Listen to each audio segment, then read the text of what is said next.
जो हैं, टर्म्स जो हैं, इनको देखना है। Number 1 number patterns, term to term rule, position to term rule. ठीक है, नंबर पैटर्न्स आपके पास क्या होते हैं? नंबर पैटर्न्स फॉर एग्जांपल एक नंबर की लिस्ट होती है। फॉर एग्जांपल मैं एक नंबर की लिस्ट लिखता हूँ, 6 8 6 10 कर लेते हैं, 14 18 22 एंड सो ऑन। ठीक है, तो एक ये लिस्ट ऑफ नंबर है, लेकिन ये कोई खास लिस्ट है।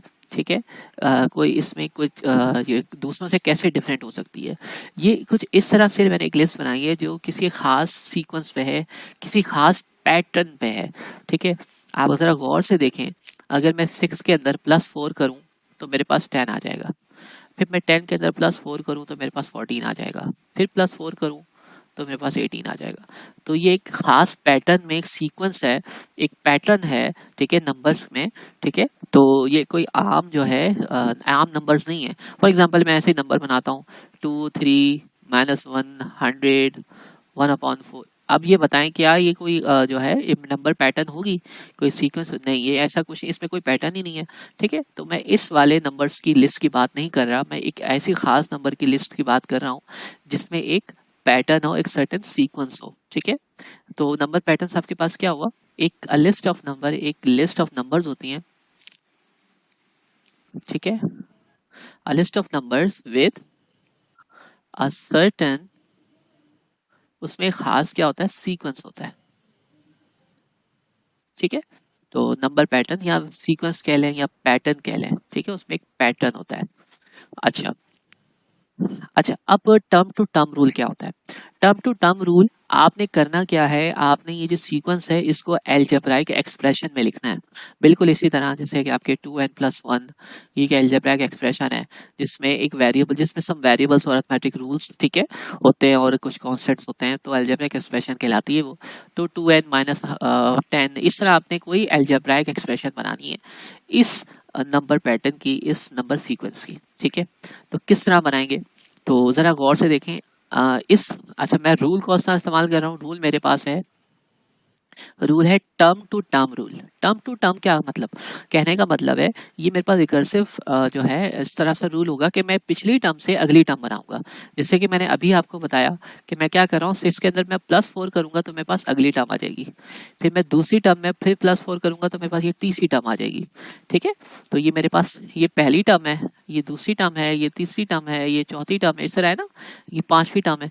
तो इसी तरह मैं तीसरी टर्म के अंदर मैं वापस से +4 करूंगा तो मेरे पास ये अगली टर्म आ जाएगी 18। ठीक है, तो ये मैं करके आ रहा हूँ, मैं टर्म टू टर्म जो है आगे बढ़ रहा हूँ, टर्म से टर्म की तरफ जा रहा हूँ। तो ये मेरे पास टर्म टू टर्म रूल होता है। इसको अलजेब्राइक एक्सप्रेशन में लिखें तो किस तरह लिखेंगे? ठीक है, तो उसके लिए करना आप सपोज करें मैं ना इनको कोई नाम दे देता हूँ। ठीक है, सपोज करें कि मेरे पास जो पहली टर्म है उसको मैं इसको नीचे दोबारा लिख लेता हूँ। सपोज करें मेरे पास जो पहली टर्म है उसको मैं A1 कहता हूँ, दूसरी टर्म को A2 कहता हूँ, तीसरी टर्म को A3 कहता हूँ, चौथी टर्म मेरे पास A4 है। ठीक है, और फिर A5 है एंड फिर सो ऑन। ठीक है, तो पहली टर्म मेरे पास क्या है? ठीक है, A1 जो है मेरे पास 6 है, A2 मेरे पास 10 है, और ये 14 है, और ये 18 है, और ये 22 है।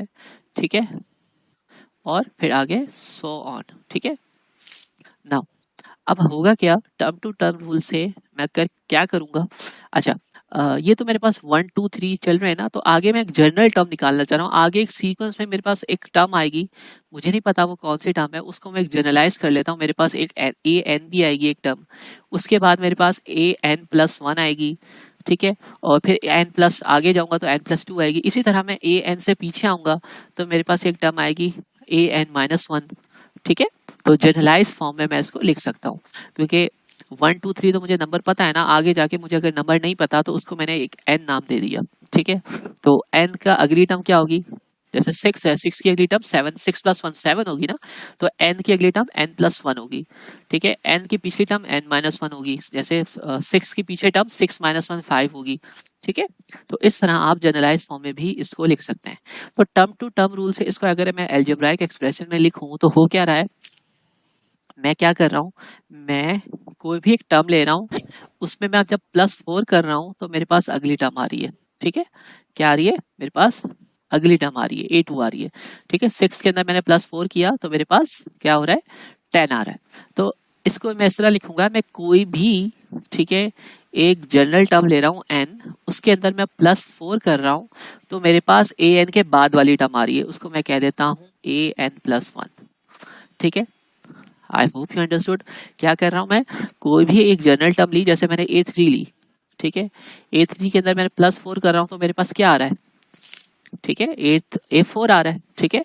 तो A4 का मतलब A3+1 हो गया ना। अब ये सपोज करें ये A3 है और इसको 4 को मैं लिख देता हूँ 3+1, ठीक है।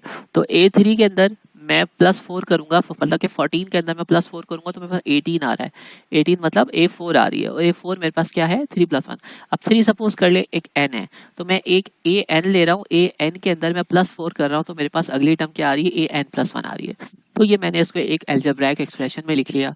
तो जब हम लोग टर्म्स को यूज करके नेक्स्ट टर्म निकालते हैं, तो ये इस रूल को हम लोग जो है अलजेब्राइक एक्सप्रेशन में लिखने के लिए, रिकर्सिव फॉर्म में लिखने के लिए, इसको हम लोग टर्म टू टर्म रूल कहते हैं, ठीक है। तो आई होप यू अंडरस्टूड। तो ये मेरे पास टर्म टू टर्म रूल क्या होगा कि एक टर्म से मैंने कुछ, उसमें कुछ प्लस माइनस या कुछ मल्टीप्लाई किया तो मेरे पास अगली टर्म आ गई, ठीक है। तो ये मेरे पास टर्म टू टर्म रूल का आएगा, कहलाएगा। अब आ जाए पोजीशन टू टर्म रूल, ठीक है। यही वाली सीक्वेंस ले लेते हैं। फॉर एग्जांपल मेरे पास 6, पहला नंबर 6 है, फिर 10 है, फिर 14 है, फिर 18 है। ये मेरे पास एक नंबर पैटर्न मैंने यहाँ लिख लिया, नंबर सीक्वेंस लिख लिया ना। अब मैं यहाँ पर टर्म्स को मैंने नाम दिया था ना, पहली टर्म को मैंने A1 कहा था, फिर A2 कहा था। यहाँ पे टर्म टू टर्म नहीं है, आप क्या करोगे, आपको पोजीशन चाहिए। तो सपोज करें मेरे पास पहला नंबर, इसको मैं, ये पहली पोजीशन है, ये दूसरा नंबर सीक्वेंस में दूसरी पोजीशन है, ठीक है, ये मेरे पास तीसरी पोजीशन है, ठीक है, 14 और 18 मेरे पास फोर्थ पोजीशन है, ठीक है, और फिर ये 5th पोजीशन है। ऐसे फिर चलते रहेंगे आगे नंबर, ठीक है। तो पहली पोजीशन क्या है मेरे पास 6, दूसरी पोजीशन क्या है 10, ठीक है। तो अब हो क्या रहा है, तो जरा गौर से देखें, पहली पोजीशन है।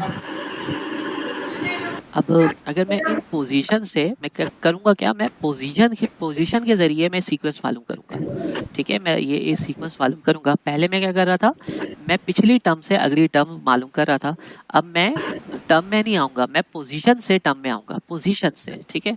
तो पोजीशन में अगर गौर से देखें, अगर मैं पोजीशन को मल्टीप्लाई बाय फॉर एग्जांपल 4 कर देता हूँ, हर पोजीशन को अगर मैं मल्टीप्लाई बाय 4 कर दूं, ठीक है, तो जरा देखिए 1 4 जा क्या हो जाएगा, 4 हो जाएगा। और 4 करने के बाद इसके अंदर मैं प्लस कर दूं 2, ठीक है, इसमें मैं +2 कर दूं तो क्या होगा, 1 4 जा 4 +2 क्या होता है, 6 होता है। इसी तरह अगर मैं 2 4 जा 8 और उसमें फिर +2 करूं तो मेरे पास क्या आएगा, 10 आ जाएगा। और इसी तरह आप देखें 3 4 जा 12 +2 करूंगा तो मेरे पास 14, फिर 4 4 जा 16, ठीक है, फिर +2 करूंगा तो मेरे पास 18, 5 4 जा 20 +2 करूंगा। तो आप ज़रा देखें, मैंने एक ख़ास यहाँ पर पोजीशन से मैंने एक पैटर्न बना लिया। मैं पोजीशन को 4 से मल्टीप्लाई करूंगा, किसी भी पोजीशन को मैं 4 से मल्टीप्लाई करूंगा और 2 उसमें 2 ऐड करूंगा तो मेरे पास वो, ठीक है, वो मेरे पास टर्म आ जाएगी नंबर सीक्वेंस में, ठीक है। तो ये मैंने पोजीशन टू टर्म मैंने रूल बनाया है एक। इसको किस तरह लिखेंगे, अगर इसको अलजेब्राइक एक्सप्रेशन में आप लिखना चाहें तो आप क्या कर रहे हैं, तो आप जरा देखिए, पहली टर्म आपके पास क्या है, पहली टर्म आपके पास 6 है, ठीक है, ये सीक्वेंस है आपके पास। दूसरी टर्म आपके पास, दूसरी जो सेकंड पोजीशन जो है आपके पास 10 है, तीसरी पोजीशन आपके पास 14 है, ठीक है। इसी तरह आपके पास हो क्या रहा है, इसी तरह मैं जो हूँ चौथी पोजीशन है आपके पास जो है वो 18 है, ठीक है। और आगे चलते हैं, ये पांचवी पोजीशन आपके पास 22 है, ठीक है। अच्छा, अब मैं क्या कर रहा हूँ, ये जो पोजीशन वाला नंबर है मैंने इसको क्या किया है, इसको मैंने पोजीशन को, ठीक है, मल्टीप्लाई बाय 4 किया है और इसके साथ +2 किया है तो मेरे पास क्या आ रहा है, ये मेरे पास सीक्वेंस आ रही है 6, ठीक है। ये मेरे पास क्या आ गया आंसर, 6 आ रहा है। इसी तरह यहाँ से मैंने इसकी ये सेकंड पोजीशन ली, सेकंड पोजीशन को मैंने मल्टीप्लाई 2 किया और मल्टीप्लाई 4 किया और प्लस 2 किया, तो 2 4 जा 8 प्लस 2 10। तो मेरे पास अगली सीक्वेंस अगला टर्म आ गया सीक्वेंस की। इसी तरह भी मैंने तीसरी पोजीशन ली, ठीक है, उसको मल्टीप्लाई बाय 4 किया और प्लस 2 किया, तो मेरे पास 14 आ। इस तरह मैं करता रहूँगा। और इसी तरह अगर इसको जनरल फॉर्म में लिखें, आगे चलते रहें, तो आपके पास एक नंबर आएगा n। अगर जनरल टर्म में लिखें तो n मतलब कोई भी एक नेचुरल नंबर है, कोई भी पोजीशन है, 10वीं 25वीं 100वीं 50वीं, ठीक है, कोई भी एक पोजीशन है, ठीक है। तो उसको मैं क्या करूँगा, सिंपल उस पोजीशन को मैं मल्टीप्लाई बाय 4 करूँगा और उसमें मैं प्लस 2 कर दूंगा, तो मेरे पास क्या आ जाएगा, वो वाली पोजीशन आ जाएगी, ठीक है। तो इसको सॉल्व कर लें, तो n4 जा क्या होता है 4n और ये हो गया प्लस 2। तो दैट्स इट। ये जो है, ये मैंने क्या किया, ये मैंने एक अलजेब्राइक एक्सप्रेशन मालूम कर ली। किस तरह की, मैंने पोजीशन टू टर्म की, मैंने पोजीशन ली, पोजीशंस मैंने बनाई, इनकी जो सीक्वेंस है, पहली टर्म दूसरी टर्म, ठीक है, पोजीशंस, वो मैंने इनको नंबर दिए, ठीक है, और फिर उसको मैंने मल्टीप्लाई 4 किया और प्लस 2 किया, तो मेरे पास ये टर्म्स आ रही थी। तो मैंने इसकी एक जनरलाइज एक फॉर्म बना ली कि कोई भी पोजीशन आप ले लें, उसमें मल्टीप्लाई बाय 4 करें और प्लस 2 करें, तो आपके पास जो है ये सीक्वेंस आ जाएगी। फॉर एग्जाम्पल, आप ये चौथी चौथी चौथी पोजीशन मालूम करना चाह रहे हैं, ठीक है, चौथी पोजीशन में टर्म क्या है 18। तो आप सिंपल क्या करेंगे, इस यहाँ पर आप n की जगह 4 पुट कर देंगे, तो यहाँ पर पुट करिए n इज इक्वल टू 4, तो क्या हो जाएगा 4 4 प्लस 2, 4 4 16 प्लस 2 क्या होता है 18। तो देखें फोर्थ जो मेरे पास फोर्थ में यही टर्म थी, बिल्कुल यही टर्म थी। तो ठीक है, तो ये मैंने क्या किया, एक मैंने जनरलाइज जो है अलजेब्राइक एक्सप्रेशन बना ली, ठीक है, with position to term rule.